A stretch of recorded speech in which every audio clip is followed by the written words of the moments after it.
Hello, my name is Gabby Turner. Welcome to Luna by Gabby Turner. In this pick a card reading, we've got 3 options, and we're going to be finding out, are they angry with you? So this can be about any person, romantic or platonic. We have 3 options represented by number 1, the Ace of Swords, number 2, the Ace of Wands, and number 3, the Ace of Pentacles. So those are your 3 options there. 1, Ace of Swords, 2, Ace of Wands, 3, Ace of Pentacles. So just take a moment to get in touch with your intuition, determine which option or options are reaching out to you, and use the timestamps in the description box. And I'll see you at your reading.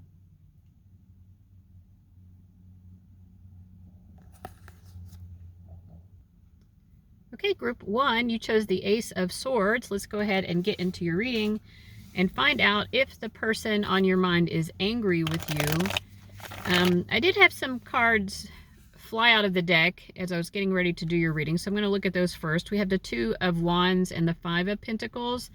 So to me, my initial feeling here is it's more like this person wants to meet you halfway to work on some sort of issues that the 2 of you do have. So they do feel like there is something that's not quite working in whatever this connection is, whether it's a romantic or platonic connection. There's something they feel like isn't quite working, and that the 2 of you need to work through it, to resolve it, to make things better in some way. But I don't really sense anger.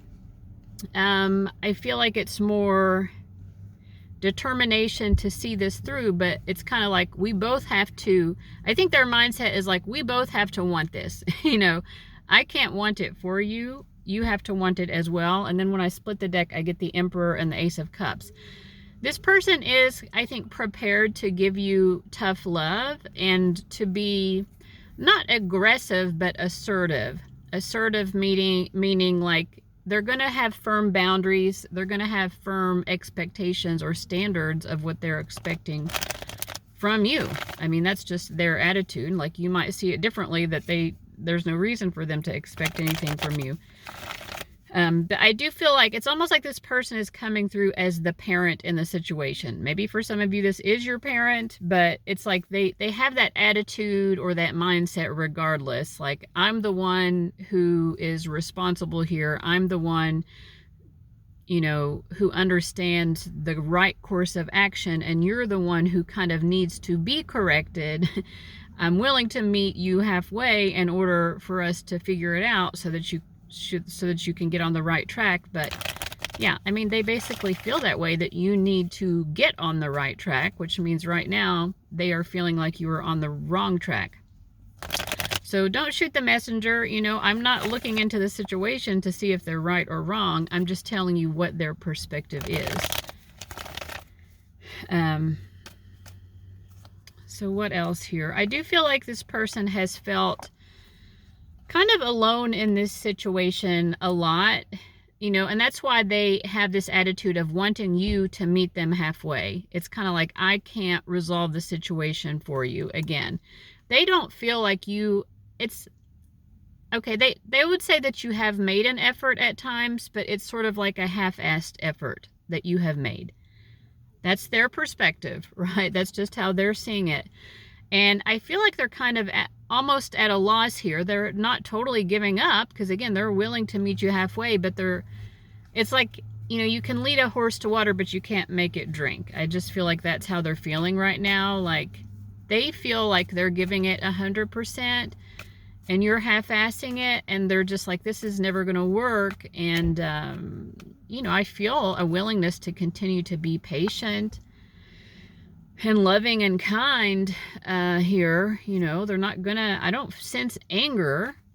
I would feel more like disappointment, and they're just wondering why you seem so clueless, because they're like, group 1, I know you're smarter than that, so are you trolling me here? Are you playing me? Are you pretending like you don't get it? Because, like, how could you not see the writing on the wall? How could you not understand what the issue is and just make the necessary adjustments?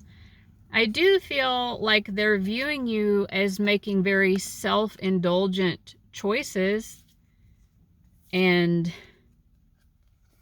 it's like you make a lot of, they're viewing you as making a lot of self-indulgent choices. And they're viewing themselves as like, I've been really, really patient with that, you know. I've been so patient. Self-indulgent could mean like you're just engaging in toxic behavior. It could be addictive behavior. It could be disloyalty, but they just feel like you're engaging in self-destructive and self-indulgent behaviors. They've been waiting and waiting and trying to wait and be patient for you to make the changes. And sometimes you do make an effort to make the changes. That's the thing. Like, they know that you do sometimes make that effort. And, but it's like you make the start of the effort, but there's no follow through. It's like if someone went to rehab and they stayed for 3 days and then they left, like, okay, you started to make a positive change there, but the follow through wasn't there. You know, I'm not saying everyone watching this has addiction issues. And again, this is from your person's perspective. So their perspective on what you're doing is not necessarily the reality, but it might be. You know, that's up to you to figure out. Anything else that group 1 needs to know about this dynamic with this person?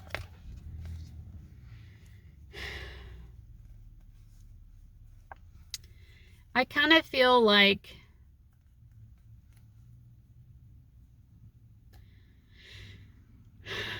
for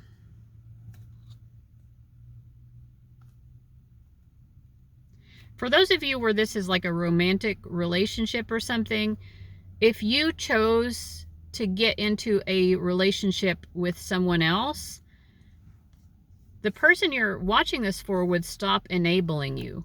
So I do feel like on their end, they might need to look in the mirror about the fact that they are enabling you based on their desire to maintain a relationship with you, which is codependent. And the only time they would be willing to let go of that codependence is if you got into a very serious, like a marriage or something, with somebody else. And maybe that could sort of apply to a platonic situation or a non-relationship situation as well. But it's like, if you were fully occupied and committed to something in such a way that you couldn't engage in the codependence with them anymore, they would kind of stop enabling you. So I don't think, because they're viewing themselves as the parent here, I don't think they're being very honest with themselves about the codependence that they are bringing to the table, because they are.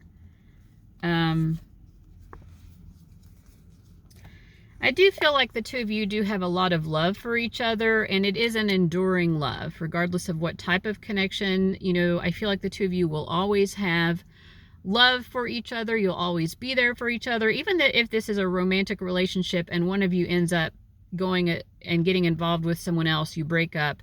It's like you'll still be there for each other. You know, you might share children or something that keeps you in contact, but regardless, there's love, there's emotional support, you know.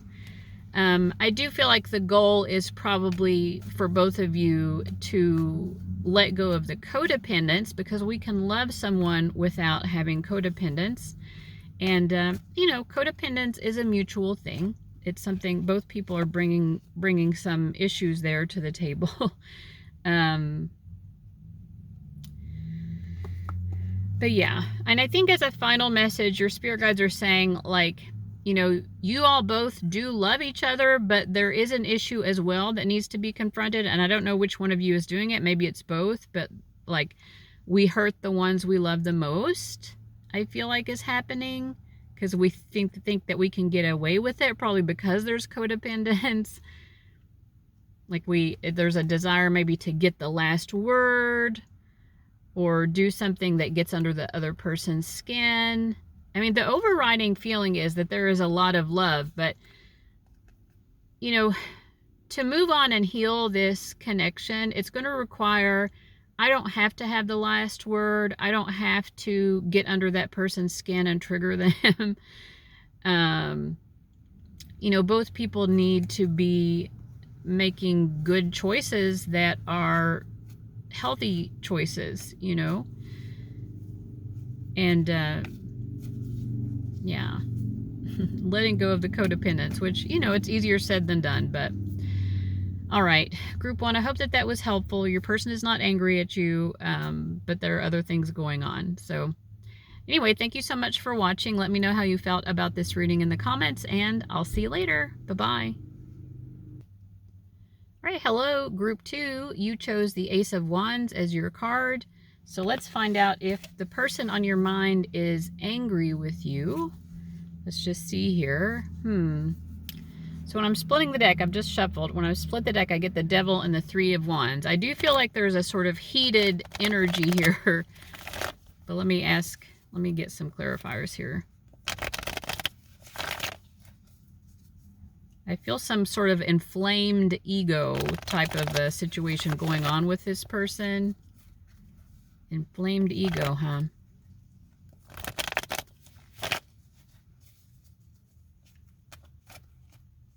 Okay.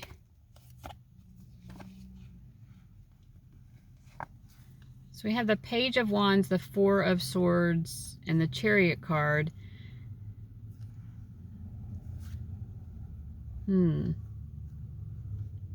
Well, I feel like it's the inflamed ego is like an inflamed sense of self-importance for the role that they play in your life. So that isn't exactly anger, but that's what I'm getting. They have a strong, they feel like they are the center of your universe, group 2. They feel like nobody else loves you the way that they do. Nobody else knows you as intimately as they do. Yeah, so they have projected them as the most special person in your life. And maybe they are, you know, but that's how they're seeing it.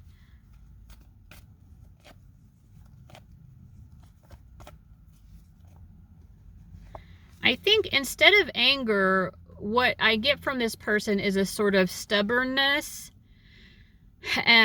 Because they feel that they're so special and important to you, you know, if there are issues between the two of you, there is a lack of them really having the ability to self-reflect about that. Like sometimes they do kind of self-reflect, but they avoid it because they prefer to think, well, I'm so special. I'm the center of group 2's universe. I can't be the problem.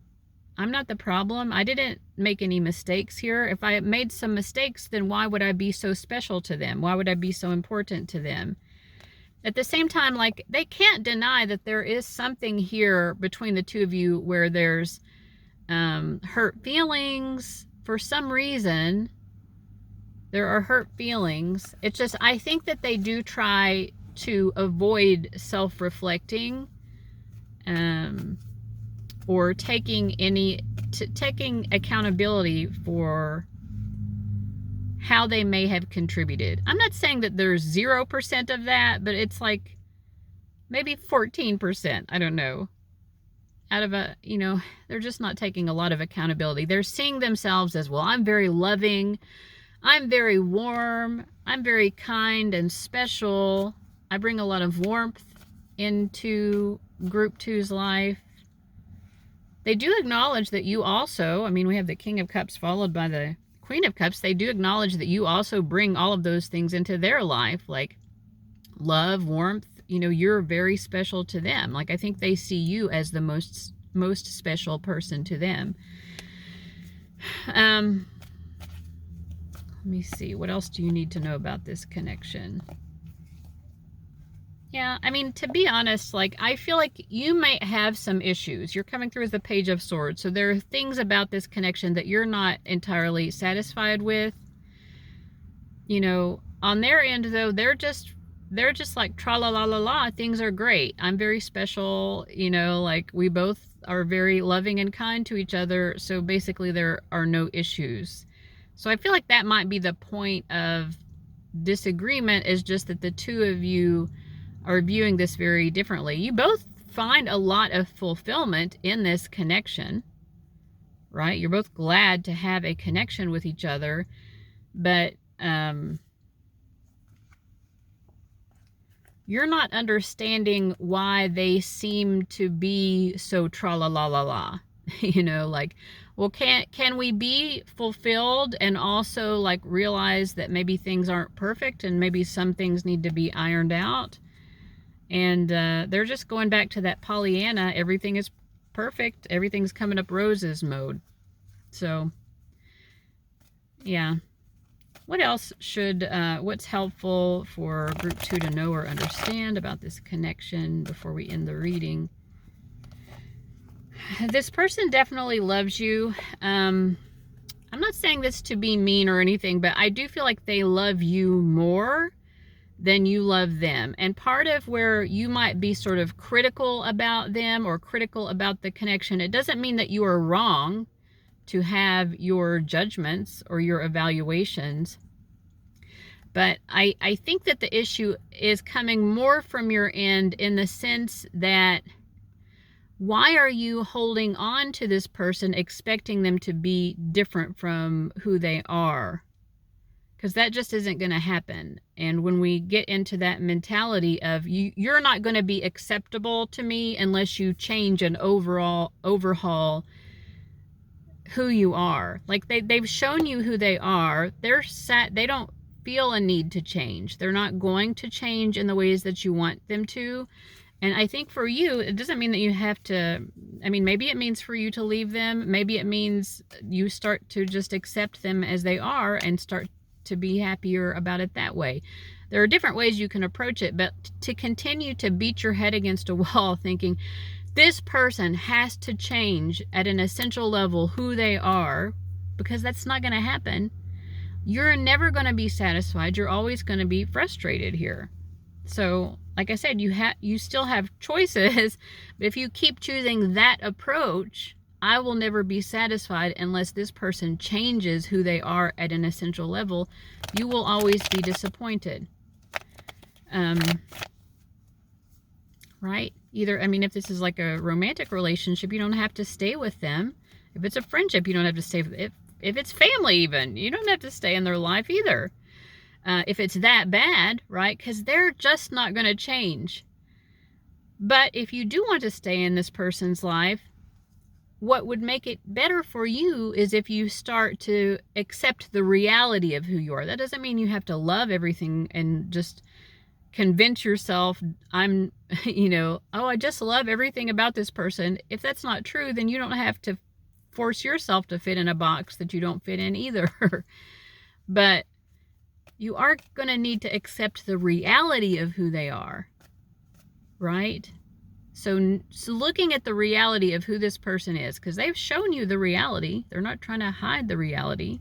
And if there are things you don't like about them, you have to think of it from those terms of like knowing that this is who this person is. What do I want to do? Do I want to continue to engage with them or do I not? Maybe I still want to be involved in their life, but just not as often. Or I'm going to dial back my expectations, kind of a thing. I hope that was helpful, group 2. Thank you so much for watching. I've been in this situation before, by the way, so I get it from your perspective. But anyways, I wish you the best. Bye. All right, group 3, you chose the Ace of Pentacles. So let's see if the person on your mind is angry with you. Let me give it a good shuffle here and see. I do feel like they have strong opinions or ideas about things, but I don't sense anger. So let's just pull 3 cards and get a better idea. Yeah, I don't think so. I mean, I think that this is someone who is aware that the two of you are two distinct different individuals, right? You're both bringing something to the table. And then out of that, these 2 individual energies comes a third energy, which is the energy of union, whether this is a romantic relationship or not. Union in the sense of 2 people coming together, and then the sum total of those 2 people is a sort of third element, if you will. So it's like they feel like your energies are different, but complementary in some way.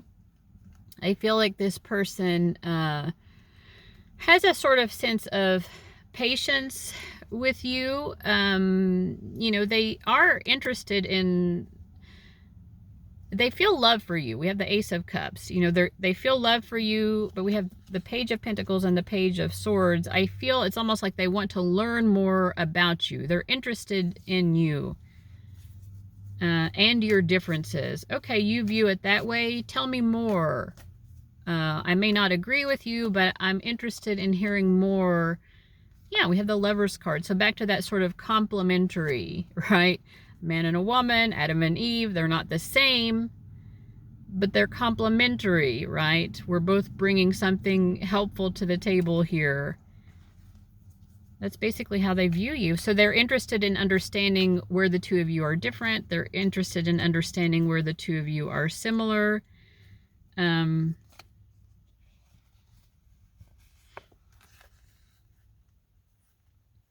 In both your belief systems and your life experience, your preferences in life, all of that. Like, they're willing, I think this is someone who's willing to put themselves out in order to successfully understand another person who has a different mindset or approach to life or background, etc., than they do.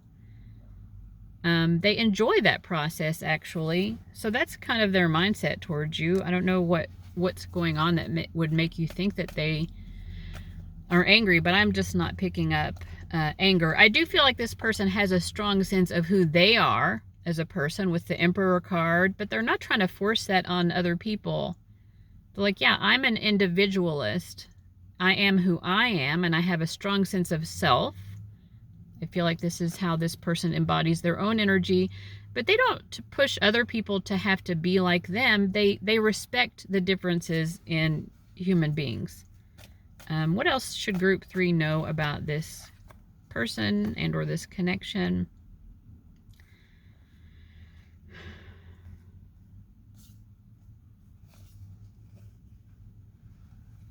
I feel like I think you might be mistaking.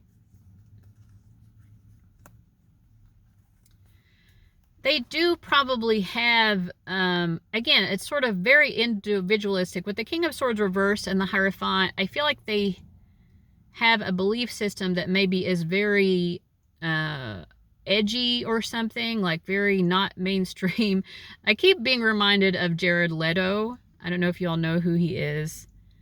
He's an actor. He has 30 Seconds to Mars is his band, but he often gets accused of like being a cult leader. So it's like someone who has whatever their religious practices might be, or whatever, it feels like it's very fringe in some sort of way where you might think like, you know, because this Jared Leto, he gets accused of being a cult leader. What does a cult leader want? A cult leader wants everyone to believe the same way that they do. I do feel like they have fringe beliefs, right? But I don't feel that this person, that this is the difference.